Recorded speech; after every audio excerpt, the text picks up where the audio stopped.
Salut tout le monde, j'espère que vous allez bien. Aujourd'hui, on se retrouve pour analyser le Bitcoin et l'Ethereum. Aussi, on va parler de mon compte Twitter qui s'est fait suspendre. J'ai aucune espèce d'idée pourquoi. Si jamais vous avez des idées en commentaire, mais en gros, j'ai reçu ça ce matin. Là. Dans le fond, je me suis levé, je me suis connecté sur Twitter, je checkais un petit peu les news. Pour checker un petit peu les news, puis en gros, je me suis fait suspendre mon compte pour aucune raison. Ça fait un peu plus qu'un an que je fais ça, que je fais du contenu sur Twitter, puis que je mets quand même pas mal d'efforts dedans. Donc, ouais, pour de vrai, ça fait un peu chier. Je vais voir qu'est-ce que je peux faire. Là. J'espère vraiment que je vais pouvoir avoir mon compte. Sinon, il va falloir que j'en recrée un autre, puis que je recommence de nouveau sur Twitter. Au moins, j'ai YouTube que je peux vous parler à ceux-là qui me suivent ici. Dans le fond, c'est vraiment le fun parce que sinon, je sais pas qu'est-ce que j'aurais fait. J'aurais sûrement juste recommencé genre du début, puis j'aurais juste essayé de refaire des followers le plus possible. Mais bon, on était quand même à 700, là, fait que ouais, c'était quand même. Dans le fond, tu sais, je commençais quand même à aimer ça. On voyait qu'il y avait de plus en plus de monde qui commençait à aimer le contenu juste crypto en général, puis qui venait sur mon compte, donc je trouvais ça le fun. À voir si mon compte va juste se faire désuspendre, mais le problème c'est que en gros c'est que c'est permanent. Donc en gros j'ai vu sur internet que quand c'est permanent c'est un petit peu plus dur de se le faire désuspendre. Puis j'ai rien fait de mal. J'ai été cliqué sur X-Rules, puis j'ai checké toutes les règles, j'ai tout lu ça ici, puis il y avait rien que j'ai fait de mal. Fait qu'en gros qu'est-ce que j'ai fait, c'est que j'ai fait ici là j'ai rempli ce formulaire là. Puis ensuite de ça, j'ai été, dans le fond, ils m'ont envoyé ce courriel-là, mais qui m'ont juste dit, dans le fond,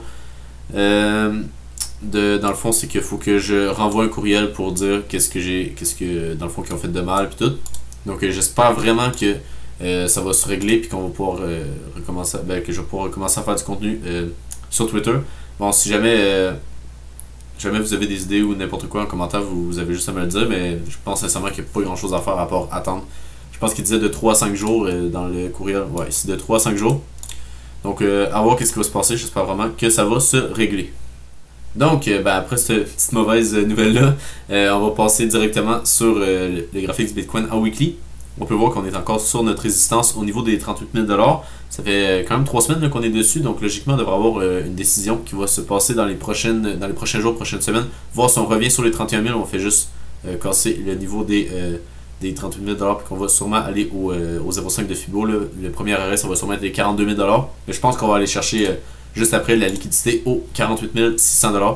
Si jamais on casse ce niveau-là, donc par exemple, si on fait un beau pump, puis qu'on vient chercher la liquidité, juste là, ça va sûrement être ça le chemin le plus facile là, quand on va avoir cassé ce niveau-là. On a aussi la zone de rechargement de short entre les 57 000 $ et les 48 600 $. Donc, ensuite de ça, à la baisse, en gros, c'est que pour moi, si le scénario de baisse, s'il se matérialise, ça va être simplement si on a une clôture en dessous de la mèche qu'on a faite la semaine passée. Donc, au-dessous des 34 400 $.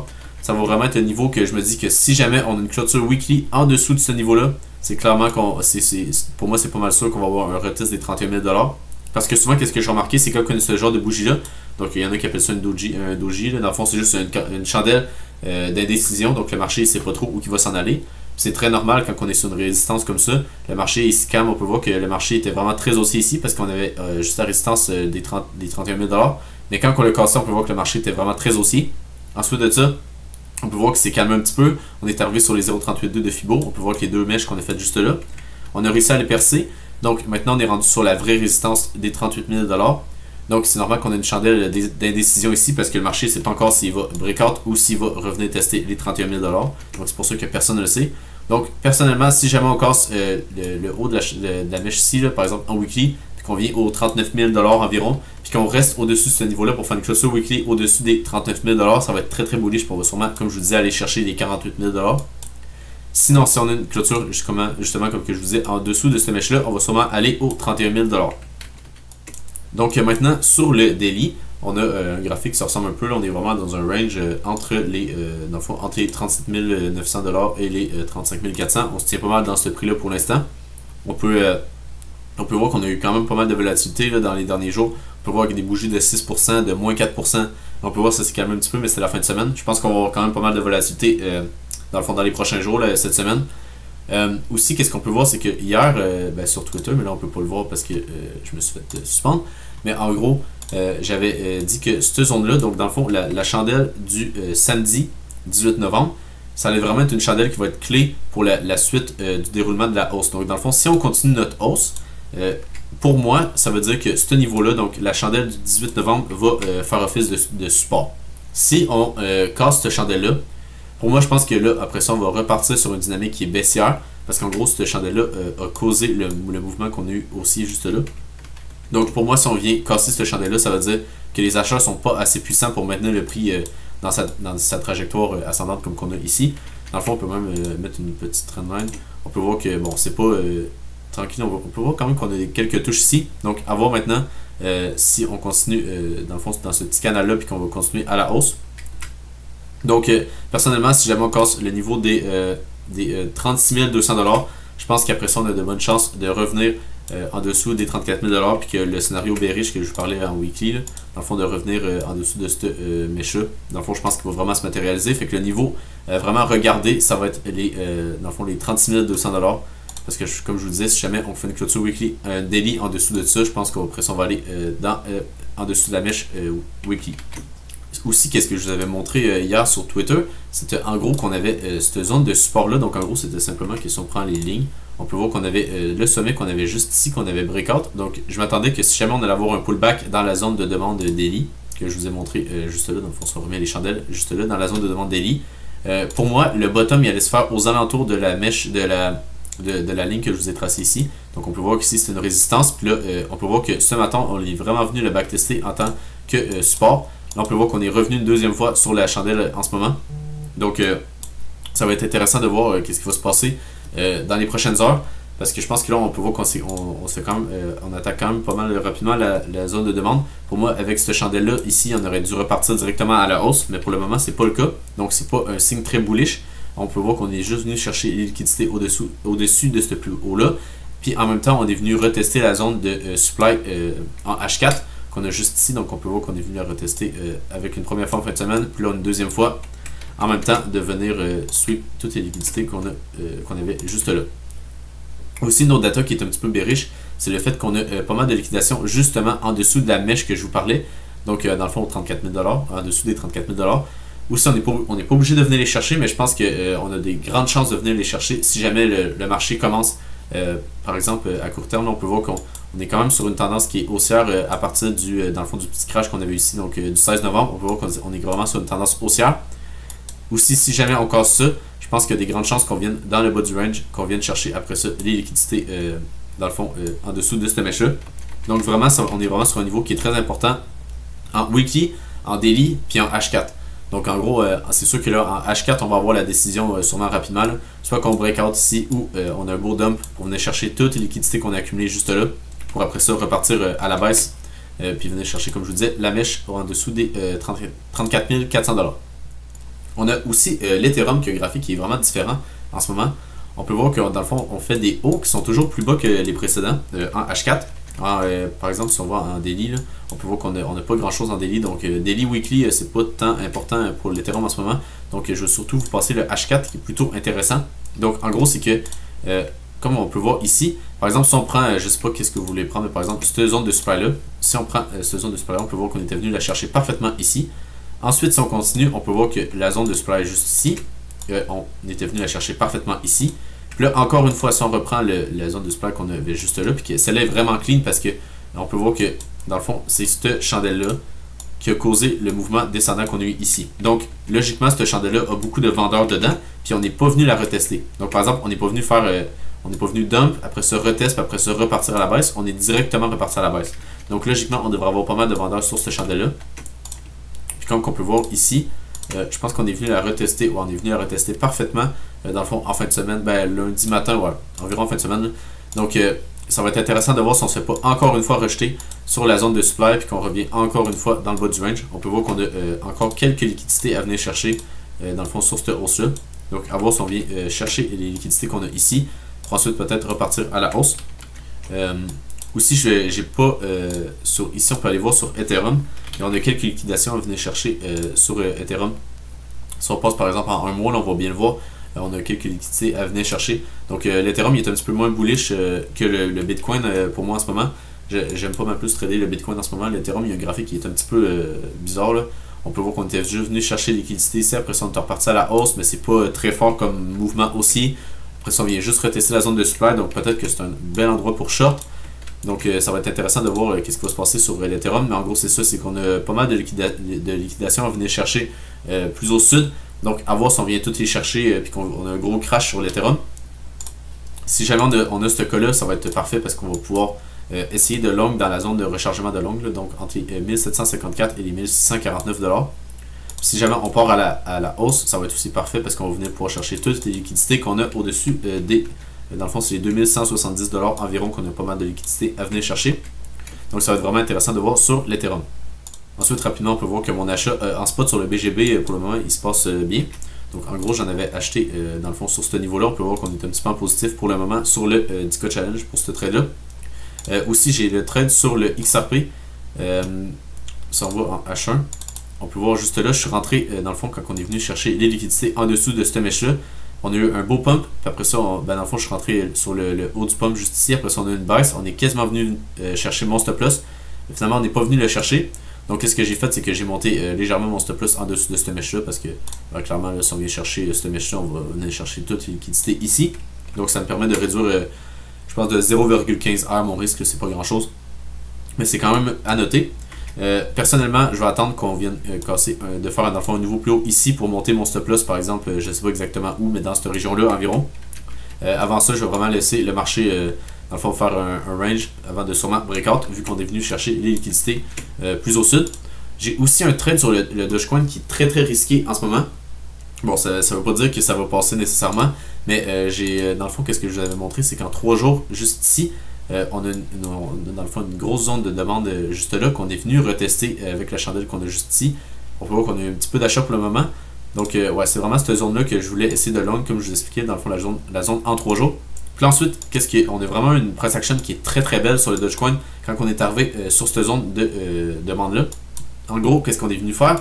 On est venu faire un double bottom qui est juste parfait en dessous, dans le fond, de ce plus bas là. Donc ça, c'est un très bon signe. Puis habituellement, quand on vient breakout dans le fond avec la bougie qu'on a juste ici, dans le fond quand on vient faire ce genre de structure là, qu'on a par exemple un bas juste là, après ça qu'on a une déviation avec un double bottom qui est aussi clean que ça, d'habitude on a une belle impulsion haussière.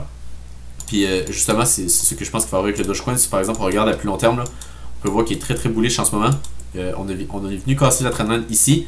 Puis en gros, qu'est-ce que j'aime bien voir, c'est que même si on a de la vente, on peut voir en weekly, là, on a des belles chutes avec les mèches qu'on a fait juste ici. À chaque fois, c'est racheté.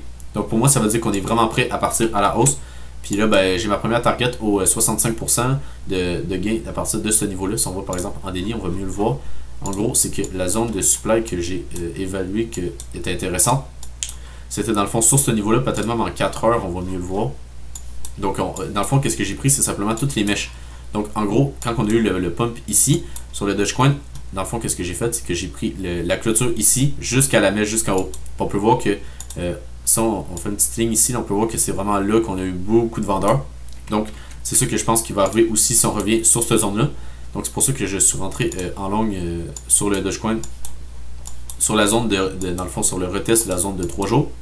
Donc à voir si ça se passe. C'est sûr que j'ai mis un petit peu moins de risque, vu que c'est un trade qui est assez risqué, vu que le stop loss est de seulement 2% pour un actif qui est très très volatile. Donc à voir si on a un beau pump sur le Dogecoin.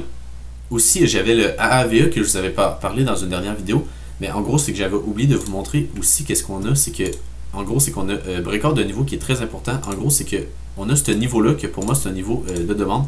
Donc, en gros, c'est que c'est assez simple. Là. Dans le fond, on avait une résistance. On est venu de la breakout, puis là, on est en train de retester ce niveau-là. Donc, logiquement, on devrait repartir à la hausse pour le AAVE.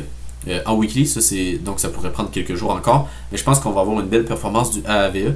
Si on va voir aussi, qu'est-ce qui est intéressant, c'est que si on va voir sur par rapport au Bitcoin, donc ça c'est très important de regarder ces altcoins par rapport au Bitcoin, parce que si jamais l'altcoin que tu achètes, ben, il sous-performe le Bitcoin, ben, c'est quoi le but d'acheter un altcoin s'il sous-performe le Bitcoin? Dans le fond, qu'est-ce qu'on veut, c'est simplement que nos altcoins surperforment le Bitcoin pour faire plus de performance. Donc ça c'est le graphique du AAVE. Dans le fond, la performance du AAVE comparée au Bitcoin. On peut voir qu'on dans le fond, on avait une belle zone de demande juste ici qu'on est venu retoucher parfaitement, dans le fond, sur le bottom le 19 juin 2023. Ensuite de ça, on peut voir qu'on a commencé à remonter tranquillement. Puis, qu'est-ce qui est très intéressant, c'est que même si on va voir en 2 weeks, on va voir plutôt bien que... Oups, j'ai messed up un peu. En gros, c'est qu'on a ce trendman-là qui est pas... en gros, ici, là, j'ai juste mis par rapport à ce point-là. J'ai pas pris la mèche au complet. Donc, en gros, c'est qu'on peut voir qu'on a une trendline, puis qu'on est venu la briser. Puis qu'en ce moment, ce qui est très intéressant, c'est que le niveau qu'on avait ici, qui est un niveau pivot, parce qu'en gros, ici, on avait un support, après ça, une résistance. Logiquement, ici, ça devrait être un support. Donc, logiquement, ici, on devrait repartir à la hausse. Ça serait vraiment pas déconnant non plus.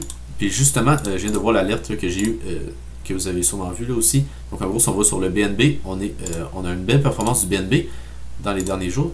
Ah ouais, c'est ça, on a vraiment eu un beau pump dans le fond, là, juste en ce moment. Là. Donc le BNB aussi est très intéressant, puis il ressemble un petit peu au graphique du Dogecoin que je vous ai parlé avec le double bottom en dessous, dans le fond, d'un endroit qui était avant un support. On peut le voir juste ici, si on trace une ligne, dans le fond, sur le BNB, on était venu faire un bottom qui est juste parfait, dans le fond, sur cette zone-là. Donc, dans le fond, sur cette zone-là. Avant de breakout, de venir retester le niveau. Donc, par exemple, revenir ici. Puis après ça, on peut voir qu'on a vraiment un très très beau pump pour le BNB. Donc, le BNB, on peut voir qu'on est venu toucher les liquidités qu'on est venu chercher, dans le fond, au 261 $. Puis, qu'est-ce qui est très intéressant, c'est que si jamais on vient breakout de ce niveau-là, donc dans le fond, les 261 $, on va peut-être avoir un petit peu de résistance sur ce niveau-là, donc les 280 $. Mais après ça, ben, ça va être les 306 $. Donc, ça va vraiment faire une très belle performance sur le BNB. Puis même en daily, on peut voir que c'est ça. On a un petit peu de résistance sûrement là, sur ce niveau-là. Donc, on pourrait mettre une petite zone de supply juste là.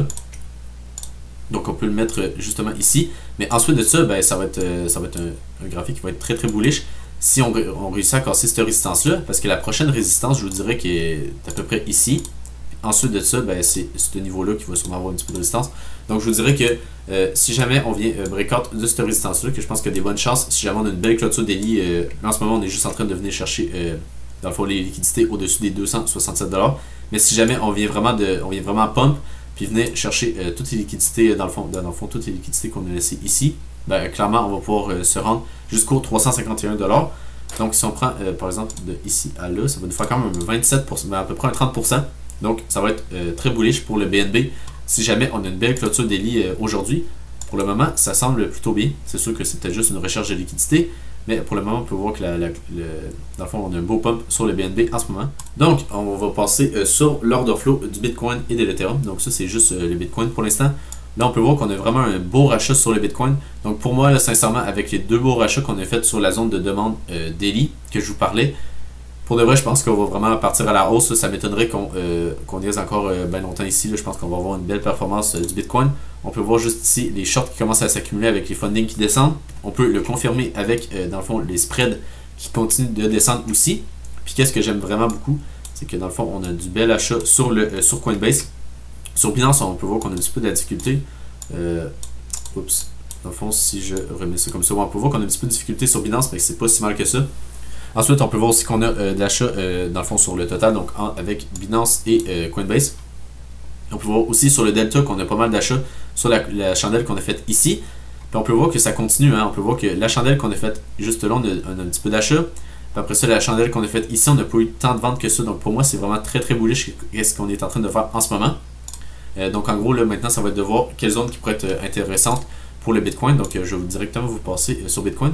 Vu qu'on a un petit peu de mouvement, je peux vous faire la vidéo en même temps, c'est quand même le fun à faire.